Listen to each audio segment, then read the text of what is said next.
ఈ దేశంలో 140 కోట్ల మంది ఉన్నారండి. ఈ 140 కోట్ల మందిలో యేసు నిన్ను ఏర్పరచుకోవడం అద్భుతం. యేసు నిన్ను రక్షించటం మహా అద్భుతం.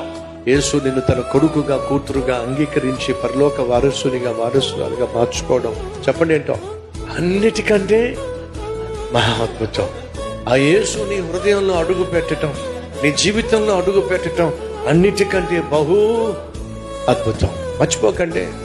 అందుకే చెప్తున్నా, ఎప్పుడైనా సైతాన్ వచ్చి ఏం చేశాడు దేవుడు, ఏం చేశాడు దేవుడు, ఏం చేశాడు దేవుడు, ఏం చేశాడు దేవుడు అంటే చెప్పో, 140 కోట్ల మంది ఉన్న ఈ దేశంలో నా గుండెల్లో యేసు అడుగు పెట్టటమే మహా అద్భుతం. నన్ను గుర్తించటమే మహా అద్భుతం. నన్ను రక్షించటం మహా అద్భుతం. నా పాపములు క్షమించటం మహా అద్భుతం. నా ఇంటి దైవముగా ఆయన కొనియాడబడ్డం, కొలవబడ్డం మహా అద్భుతం.